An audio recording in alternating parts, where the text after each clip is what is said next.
What's up, Dad? Hey, ready to go. How about you? Yeah. Yeah, I thought it'd be fun to talk about 2020.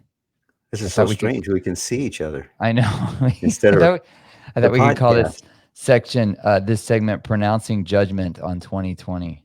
Wow. Because Well, I guess I know, judgment could be good, could be positive, huh? I know a lot of people have some judgment opinions about 2020. Yeah, But yeah, I was thinking about, a few years ago, you had a meeting that you had to go to where you had to kind of confront this guy. And I yeah, remember asking you, "Hey, how did the meeting go?" And you said, "Well, we'll see." And I was yeah, like, "What do you mean we'll see?" And you said, "We'll know in a few weeks how the meeting turned out." yeah. If Uh, something changes, it was worthwhile. If not, it was a total waste of time. No matter how well it went in the 20 minutes you're there, if right. nothing changes, you wasted your time. So that line, "we'll see," is kind of how I've been thinking back on 2020. I've been trying to figure out how do we interpret 2020? Yeah, Completely not what most of us expected. Some people I've talked to, they say it's the best year of their life. Most people would say not the best year of my yeah, life. Horrible yeah, year. Emily, she got furloughed from her job this year. She was super bummed about that. A lot of people had that situation. But I was thinking about that line, "we'll see," and it reminded me of something in Ecclesiastes 7. mm, Uh, this line right here, it's actually probably one of my favorite verses in all of the Bible. It says, "Better is the end of a thing than its beginning, and the patient in spirit is better than proud in spirit." Basically, you don't know how yeah, stuff's going to turn out until a long way down the road. And I kind of wonder if 2020 is that way too. Like when we look at 2020 on yeah, face level, yeah. thumbs down. But I wonder if 2020 is going to turn out to that way in the long run if we can keep a long-term perspective. We'll see. That's great. Thanks, Dad. There. Okay, end of podcast there. But you know what? Another funny thing about it is Ecclesiastes.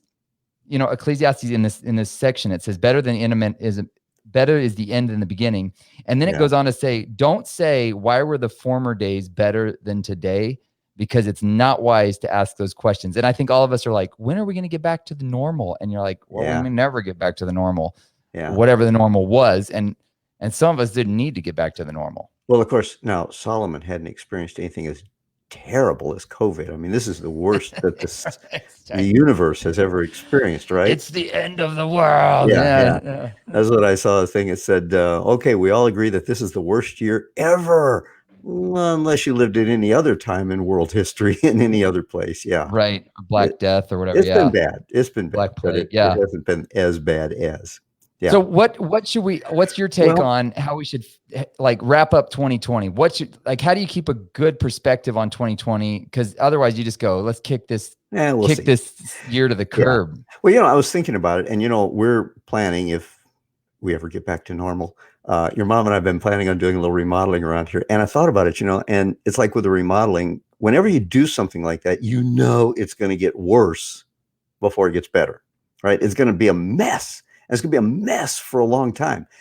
And so that's kind of what the 2020 is, the first phase of remodeling. Okay, everything was really good, it all worked, but it's like now it's a mess and it's falling apart, and you just sort of have to survive it.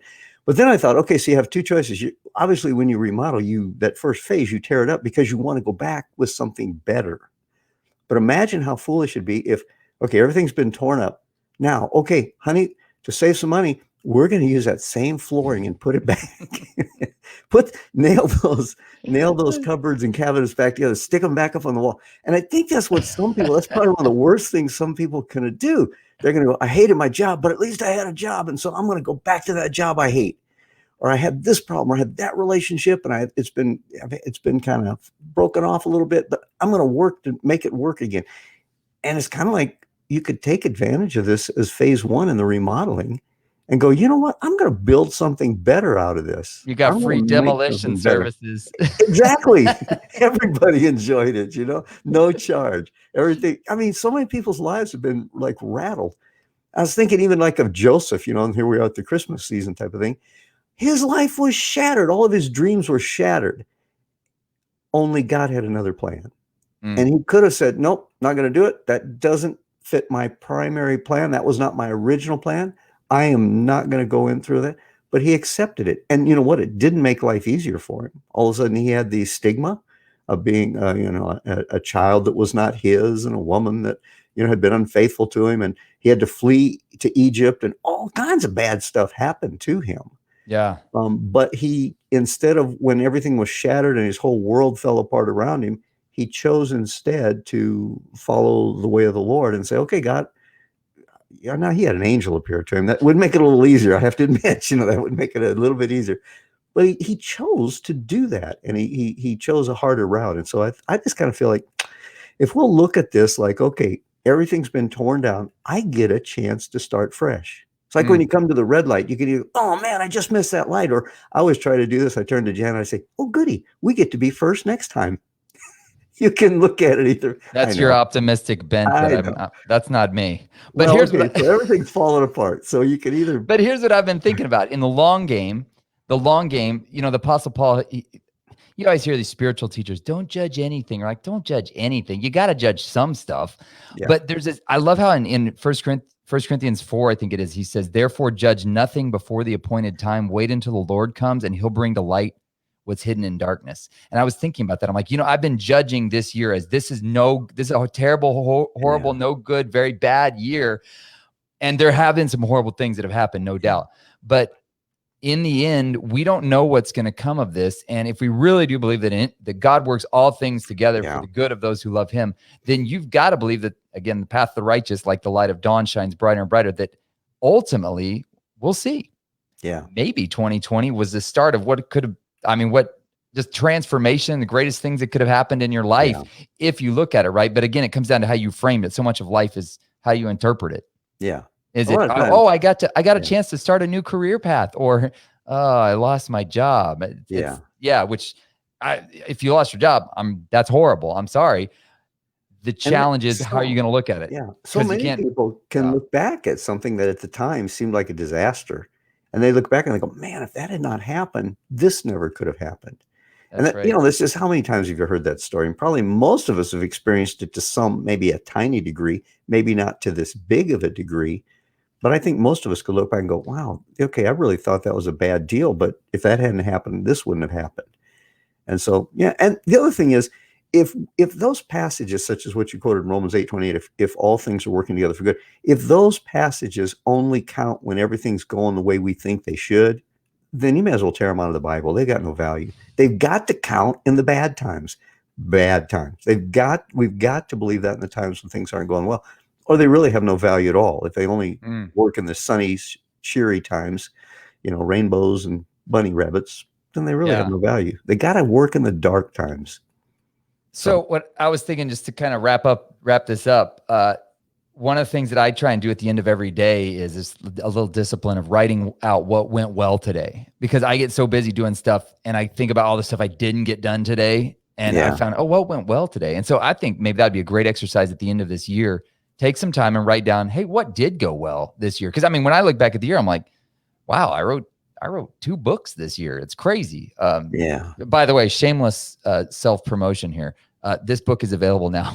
Oh, by the way, that's a good book. I really enjoyed reading it. It's a little fiction book I wrote, but this was not a planned book for this year. I just had some extra time on my hand because I didn't get to hike the Inca Trail. But that was one of the things I thought. I was like, well, I didn't get to hike. About hiking the Inca Trail. Yeah. There you go. So, that's what the book is. Tell them what the book is about. It's a great book. It's really see how I turned this segment into a sales pitch for my book. But anyway. And I got suckered into it, coming along and doing it with you.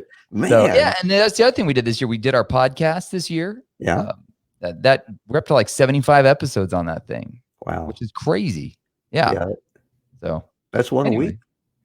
It's more than one a week. We've been doing it over a year. It's got to be more than 1 week. We've been doing it over a week. Yeah. So wow. Anyways, well, any final thoughts for the year before this turns into an extra long segment? For a shameless promotion, how can people get that podcast? It really sounds like it would be interesting. It's on iTunes. It's on Spotify. And this is what it is. This is what the podcast is. It's Dad and me just talking about stuff that I learned from him. Like that. Only you don't have to look at us.